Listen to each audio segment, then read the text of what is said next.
Hey, it is Friday. Welcome to your go-to show for sports here on the Shore. Delmarva Sports Insider. I am Anthony Joseph. And I'm Chris Brunk. Thank you for joining us. We've got a whole lot going on tonight. Isn't that right, Anthony? We certainly do. But first, we have a big, our meteorologist has to go and talk about the weather. A lot going on tonight. Yeah, we definitely have a lot going on. You're right about that. I'm going to be real quick here, get back to Anthony and Chris in just a moment. A tornado warning now for Newcastle County, so you can see how close the severe weather still is to the area. Tornado watch remains in effect here for central and northern Delmarva. Keep an eye on these big storms coming through Kent County and northern Sussex at this point. But I got to tell you, it's looking better than it was earlier. We had a few tornado warnings, which I cut in for earlier out of Kent and Queen Anne's County. So things are starting to slowly improve. Chris and Anthony will talk about what to expect for the weekend coming up here in just a bit. Thanks, Rich. Let's go over what we have in store for you tonight. I'll be sitting down with Mardella softball Warrior head coach Corey Shiles and Elena Donalds. Also, when Cambridge Viking talks about his outstanding track career for the school as he broke a record. Plus, we had a special Hall of Fame ceremony that took place, and some local Delmarva players were inducted into this special class. And as always, we'll name the WMDT Athlete of the Week. But first, Anthony, we got to kick things off with the Cape Vikings battling Sallies in the state semifinals. It certainly was a showdown. Cape Vikings boys baseball team back in the semis, and they were taking on Sallies with a spot in the championship game on Sunday at stake. Cape had something to prove to Sallies in today's game. Cape at bat in the third inning. Ball is smacked deep into right field. It's going, and it's out of here. Home run from Jace Mitchell to set the tone in the third. Bottom of the fourth. Mitchell again, and this time to center field. It doesn't go over, but it does get Brady Cox and Aiden Johnson home, and a triple RBI. Vikings up 3-0. Bottom of the sixth. Vikings hit a pop fly to left field. Sallies can't get a hold of it on time as Cox scores single RBI from Trey Hitchcock. This trend would continue in the sixth inning as the Vikings racked up 6 runs. Sallies, though, they were able to get 2 runs in the seventh, but not enough as Cape moves to the finals with a score of 9-2. After the game, we talked to Vikings head coach Ben Evick about their 6-run inning and their mentality going into the championship game. Yeah, I mean, the way our guys have gone all year long, once one guy hits, we just pass the stick. I mean, we just continue to score a lot of runs with 2 outs. We've been doing it all year long. It's kind of been our thing. The kids have jumped on board with hey, let's score with 2 outs. I mean, our mentality is to just stick with what we've been doing. Don't change our approach, show up, ready to play, good energy, and whoever gets stood in front of us, we're just going to try to take them down and stick with our game plan. And in the late game, we had Sussex Central as the number 2 seed overall, taking on 6 seed Conrad right there at Frolic Stadium in Wilmington. The Knights ultimately not able to find enough offense to top the Red Wolves. 5-2 was your final score in this semifinal game. Congrats to Sussex Central on a great season and a great tournament run. Conrad punches their ticket to the state championship game, a date with Cape waiting for them on Sunday at 7 p.m. That should be a good one. Stay updated while we're at these games in real time. Make sure to follow WMDT Sports on Facebook and X right now. Torrey Willis Jr. is an MPSSA 1A state and track field champion and title holder for the Cambridge Vikings. He now holds 8 school records with the Vikings. Senior and the track and field state championships in the 300-meter hurdles, ran the fastest time ever at 36.99 and is now in the history books with that time. This year he placed first a lot and had a very impressive season. He was the Bayside champ in the 100, 110 hurdles, 300 hurdles, the 4x1 and the 4x2. In the regionals, he won the 110 hurdles and 300 hurdles, and then at states he won the 100, 300 hurdles and 4x1. Willis Jr. talks about his outstanding career with the Vikings. There's been a lot of hard work put into it, a lot of training, because my freshman year I wasn't really as talented as I am, and my coaches just kept pushing me, and then they just kept racking up and stacking up. It makes me feel great, Track wasn't always like my first choice, but then once I seen it start clicking and putting it together, I was like, I can really take this serious. And then each year I just kept winning and winning. And it just feels great. You know, my mindset is always just get out fast, just get out hard and fast, and just know I can win. That's my main thing, knowing in my heart, no matter who I'm going against, I can win. You know, at first hurdling was scary, but now it's like riding a bike. Once you do it for so much, it's like muscle memory. And this week we got a special ceremony also in Wilmington, Anthony, with the Delaware Sports Museum and Hall of Fame inducting its class of 2025 at the Chase Center on the riverfront. Great venue. Inductees were honored in a ballroom filled with friends, family, and other legends of sport in the First State. This year's class gathered at the banquet includes 9 athletes and coaches whose careers spanned many decades across 7 sports, including football, field hockey, and lacrosse. Among the standouts was field hockey player Maxine Fluardi, who had a legendary career at Sussex Tech. As a Raven, she was a 2-time Delaware High School Player of the Year and led Tech to 2 state championships before going on to win a national championship at the University of Maryland. And Jake Berger, a 3-time All-American at Salisbury University, where he won multiple national championships and was the 1995 Division III Midfielder of the Year before he went on to win multiple championships playing professionally in the National Lacrosse League. Here's both of those local legends on the honor of being inducted into the Hall of Fame. It's great, and I was really taken back when I was called and had this honor offered to me. But you know, just to see how far everything's come and see some of the players and people that I'm going to be inducted with, very, very special. Oh, it's so nice. Really, it was kind of a surprise for me to be able to join such amazing people who have walked similar paths, just parallel universes, and to be around that energy is always great. There's nothing like competing other than when you get to give back, and this is an opportunity to give back and be around people that really care about sport. Former Delmarva player there, Chris, Katie Evick, is in the College World Series in Division III in Bloomington, Illinois for Rowan College. She is back with the team for the 3rd straight year. Her team 1-1 after today's loss against Trine College 5-1. Before Rowan College, she was a star catcher for the Sussex Central Golden Knights, John Wells. At SC, she was a 3-time All-State player for the Golden Knights in 2019, 2021, and 2022. She was also on the conference all-academic team. She developed her skills at SC and continues to help her team in college win. Evick talks about how her experience at Sussex Central helped mold her into the player she is today. Definitely one game at a time, and also just if you don't say you're not doing well the other at bat, just flush it. Don't overwhelm yourself. Just be yourself and just go up with a positive mindset at all times. I think that's the biggest thing he taught me, and that you're not always gonna win. You're always gonna fail. 70% of the time you're gonna fail. 30% you're gonna succeed. So I think that's the biggest thing, is just always going up with a positive mindset and not letting yourself get down. Not getting down on yourself. We're calling our first time out, but when we return, I'm sitting down with Mardella head coach Corey Shiles and a player Elena Donalds. We're going to talk about their big Maryland softball championship win. We've got that and more when Delmarva Sports Insider returns. Hi, I'm Rick Dempsey, MVP of the 1983 World Series, waiting for those Orioles to get back to another World Series, but I'm here today enjoying it with Delmarva Sports Insider. Welcome back to Delmarva Sports Insider.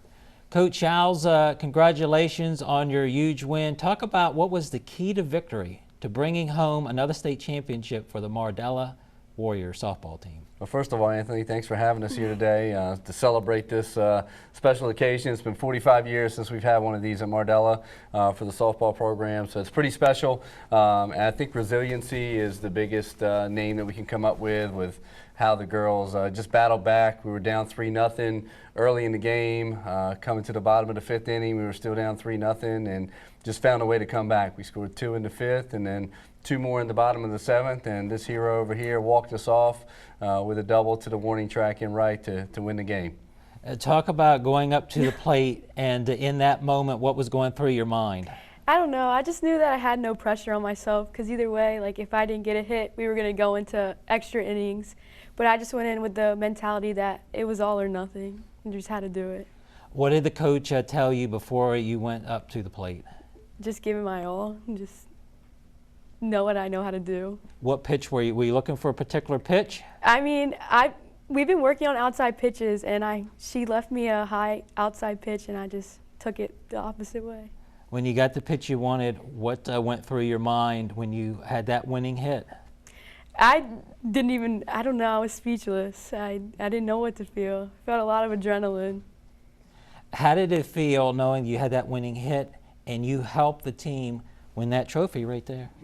It felt amazing, honestly. I mean, I feel like all year, like, all of us have played a huge success and, like, at bats and just everything, and I just knew I had to give it my all for my team. Coach Childs, what was the game plan going into that game? Of course, you had the Twilley sisters, a lot of talent on that team. What was the game plan? Yeah, we've got a talented team, 1 through 9, and even beyond. We can hit throughout the lineup. I mean, Elena was our 8-hitter that day, and she got the walk-off double to win it. So that just is a testament to how talented of a group of girls we have. They play the game the right way. They always compete while they're out there. They never give up. But the game plan on that day was we were facing the same pitcher we faced 2 years ago who knocked us out of the state semis. Taylor Smith, who's committed to the University of Virginia. So a big-time pitcher, a lot of spin on a rise ball. So the goal was to lay off a rise ball. And for the first 4 innings, we didn't establish that goal very well. But we made an adjustment with where we were in the box, and we started laying off the rise ball and hitting pitches lower in the zone. And when that happened, we started drawing some walks and stringing some hits together, and that's how the comeback happened. We were just much more disciplined at the plate late in the game than we were early in the game. What has been the community reaction to bringing home another state championship? Been a long time, as you mentioned, and what do people think of that big trophy? Yeah, it's been an outpouring of support. We had a ton of alumni dating back to the 80s and 70s that have reached out with support. A lot of the former players that I've been fortunate to coach over the years were at the game, were reached out afterward. Just it's been a long time coming, and we're super proud of this group for getting the job done this year. What does it mean to be able to be called Maryland State Champions? It means everything because it's a once-in-a-lifetime opportunity. Like, not everyone gets to experience that feeling. Now when you win one, are you going to, of course, you're going to try to win back-to-back now. Yeah, I think the target's acquired now. Yeah, we're the defending champs, and we're going to enjoy this one for quite some time. We got a lot of things lined up coming up with the girls are going to get to go on the field for an Orioles game, Nationals game, and some other celebrations. So we're excited about that. But yeah, I mean, we got 7, 8 juniors coming back that'll be seniors next year. So we plan on trying to make a nice run again next year. Final question, because we're wrapping this up. How has life changed after you win a trophy like that and you're bringing, Mardella that softball championship? How has it changed? Go ahead, answer first. You go first. I don't know. I feel like it definitely just changes the environment of things and just shows like that small schools like us, we can do big things, for sure. Coach Childs, how's it changed? I think it's definitely a weight off. I mean, we've been knocking on the door for a number of years now, and we just haven't got the big hit or the big play at the right time, and we got it done this year. So we're excited to kind of get that weight off of us and celebrate this one. Well, you had clutch hitting, good coaching. Congratulations. I really appreciate you taking the time. Thanks, Anthony. Thank you so much. Back to you, Chris. Coming up, a Lewis man has been arrested on DUI charges following a crash in Milford Sunday. Plus, officials in Sussex County have unveiled their proposed budget for 2026. We'll have those stories and more after the break. Hi, my name is Will Coolidge. I'm the head coach of Stephen Decatur girls soccer program here in Berlin, Maryland, and you're watching Delmarva Sports Insider. Good evening and welcome back to Delmarva. A Lewis man has been arrested on DUI charges following a crash in Milford on Sunday. Just before 10 p.m., Milford police responded to Old Shawnee Road. Investigators say a Ford Focus rear-ended a GMC Sierra at a high rate of speed. The Ford collided with a porch attached to a nearby home, and the driver of the Ford was identified as 37-year-old Thomas Clendaniel. Police say that Clendaniel fled the vehicle, and officers were unable to locate him until several hours later. A passenger in the Ford and the driver of the Sierra sustained minor injuries. Meanwhile, a Milford man is facing felony charges following an incident at Milford High School. On Wednesday, police say that 21-year-old Joshua Walker dropped a gun as he was getting out of his vehicle in the parent pickup line. A student spotted that incident and reported it to school staff. Walker was detained by a school resource officer and that gun was confiscated. Police say, though, that there is no evidence that Walker ever intended any harm and that there is no existing threat to the school district. Moving on here, officials in Sussex County have unveiled their proposed budget for 2026, totaling $285.1 million. A new tax rate has also been proposed for the first time in 36 years, set at 14 cents per $100 of assessed value.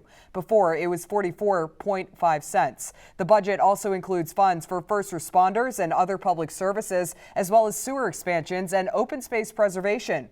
County leaders say the overall budget is up by more than $20 million. The increase tied to capital expenses for those public wastewater improvements. We did just go through a reassessment.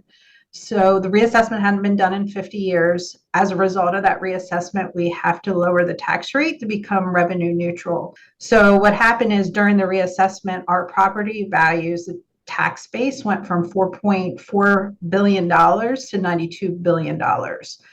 So to stay revenue neutral, we then have to lower the tax rate when we're taking that tax rate and timesing it by that $92 billion versus that $4.4 billion.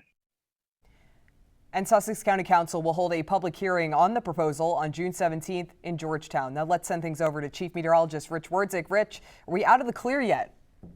We are almost there, Han. I'll tell you this tornado watch going until midnight. This thing is going to be allowed to expire at midnight. Now it had been scaled back, by the way. The lower shore was taken out a few hours ago, but all of Delaware is still the upper shore right now. But let's get to the radar picture. First, talk about rotation history using the radar data. Hard to see here, but you see these blue areas. That's where the storms took on rotation for a little bit along 301. This prompted a few tornado warnings earlier. If you were watching earlier, I had to cut in, tell you about it because those storms are looking pretty bad at one point. But a little rotation in Kent County and also in Dorchester County. I was worried about that storm coming through some of the same areas that got hit a couple Fridays ago, but thankfully it ended up not being anything too terrible. A lot of heavy rain, and there was certainly some wind gusts, but looking a lot better. Hey, there was even a tornado warning in Newcastle County that's been dropped here recently, so it's getting better. That's where the bulk of the rotating storms have gone. Down south here, it's just a lot of heavy rain, but still some problems on the roads. Milford, 113, real tough go of it. And you get back into Sussex County, the rain breaks up. Millsboro to Ocean Pines, still some showers. Got a shower up there in Vienna, right on the Dorchester-Wicomico County line, but that's all lifting off to the north and east. And I said this earlier, once we got this batch of storms to cross Delmarva, we're putting an end to any severe talk. We're going to be done and in the clear with any type of severe weather here for the night.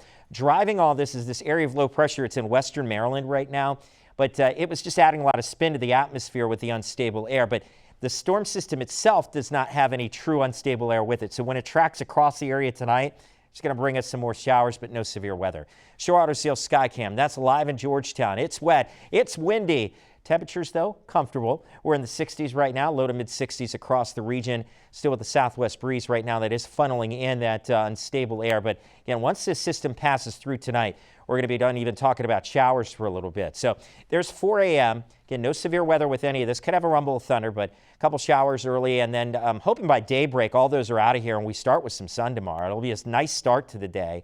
Then in the afternoon, some more showers and storms popping up. This is in advance of a cold front. So you're looking at 3 o'clock, 4, 5 o'clock. That front should cross the area around sunset, and then we'll be done talking about rain for a couple of days. There is a severe risk for tomorrow here, generally in the mid-Atlantic. Nothing like today. We don't have that spin in the atmosphere to throw down any type of a tornado risk. This is really for maybe a couple isolated pockets of damaging winds. Let's talk about some nice stuff here. By the second half of the weekend, we're going to get into some cooler and drier air. Temperatures can be in the 40s Sunday morning, but this sets us up for some wonderful afternoons. Tonight's forecast, okay, we have those storms you saw them on radar. They're moving out. We'll talk about a couple showers late. Tomorrow, 70 to 75, scattered showers, a few thunderstorms in the afternoon. And 1 or 2 of those storms could be a bit hefty, but I'm more concerned about the lightning threat just with the outdoor activities and those of you heading to the beaches for tomorrow. 7-day forecast. So you got low 70s on Sunday. This is what I was talking about with that air mass coming in. Jackets and sweatshirts in the morning, they're at 49, but you wait a couple hours, you're going to warm up. 72 Sunday afternoon, mid 70s on Monday. But then next week, if you're a fan of summer, you're going to like this. Temperatures soaring through the 80s. That goes with higher humidity. Night times in the 60s. This is going to be sticky. And the chance of a shower or thunderstorm there late Friday. Talk a little more about that beach 7-day forecast coming up here in a few minutes. Anthony. Rich, I like that sunny weather. Keep it up. Stick around. One of the best players on Delmarva graduated tonight as he will soon be leaving this area for college in the country music state. And plus hear from Cape boys lacrosse coach on his big championship matchup against Sally's. You're watching DSI. I'm Sayla Foreman with Wild High Girls Basketball, and you're watching Delmarva Sports Insider.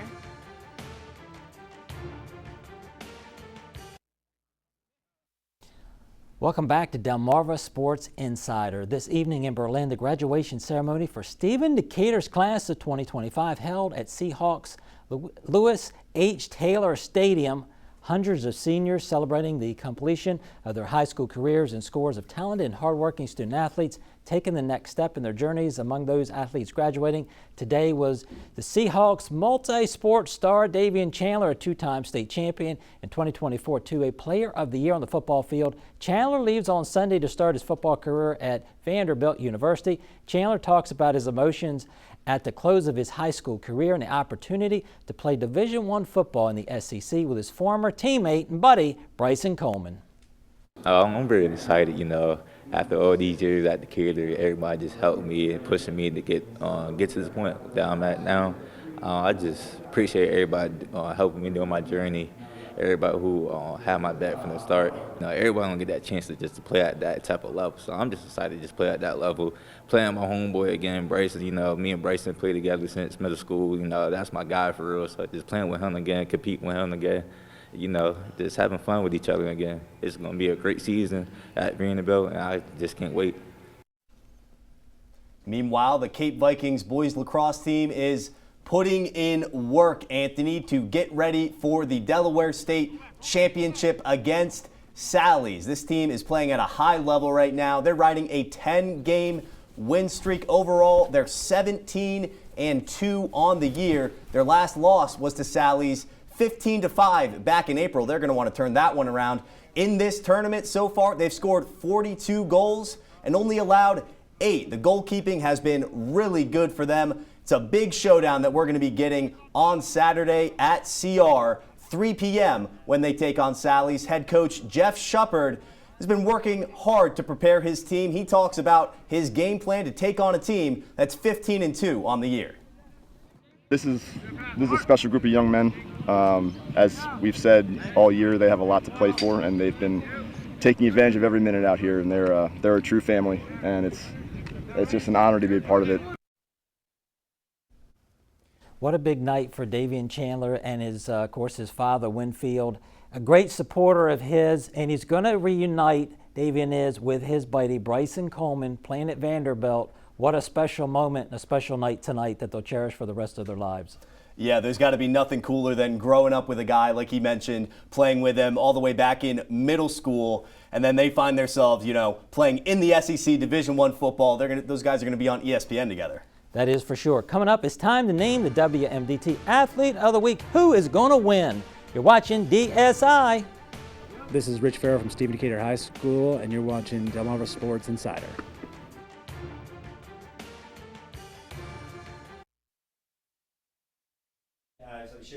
Are here in portions of lower Delaware, but that's set to move out here soon. Not done with the rain yet. We've got a couple showers possible later tonight, and after a dry start tomorrow, we may have a couple more thunderstorms in the afternoon. The severe threat is not going to be what it was today. I'll say that. Holly Kia, dog walking forecast, roly-poly. Better chance to get out for the walk in the morning than the afternoon. But, those showers should taper off pretty quickly into the evening and some more walk time. How about the good stuff? After that, we're cooling off. 49 Sunday morning, but the second half of the weekend, totally dry, blue skies, low humidity, all the good stuff here. 7-day forecast. The beaches should be packed here. I'm not saying that tomorrow's going to be a washout, but there's that lightning threat we got to watch for. 70 on Sunday, low 70s Monday, and it's going to be a little warm and humid at the beaches next week. I don't know about jumping in that water yet. I wouldn't, but lightning threat on Friday. Chris and Anthony. I like the roly-poly scarf, Ed and Eagle scarf. It's time to unveil the WMDT Athlete of the Week. It is Haley Lawson with the Sussex Tech Lady Ravens. Lawson helped her team reach the DSI state championship game. In the semifinal game, though, she had 1 home run. The team will play on Monday at UD at 7 o'clock against Caravel. And we want to hear who you think should win next week's award. Send in your suggestions to our email, sports@wmdt.com. Send them. And on this week's community calendar, we've got some big fundraisers for the local football team, starting with Parkside's football annual golf tournament, Nutters Crossing in Salisbury. To register for the June 7th tournament and support the Rams, you can go to their website at parksidehighschoolfootball.com for more information. Or if you have any questions, all you have to do is contact their head coach, Brandon Riley. And on May 31st at 10 a.m., that's tomorrow morning, Berlin Seahawks Pop Warner is having a barbecue chicken fundraiser. It's $12 for a plate. You'll get chicken, baked beans, a roll, a bag of chips, and your choice of water or soda. A lot going on there. 10 a.m. tomorrow morning at Your Store Market on Old Ocean City Boulevard in Berlin. I don't know about you, Anthony. I really like baked beans. Yeah, I thought you were a chip guy. You're not a chip guy? I can't do both? Well, I guess you can. Or maybe throw in some pickles. I don't know. That's going to do it for tonight. As always, thank you so much for watching. And be sure to keep up with us all over social media this weekend. Have a great night.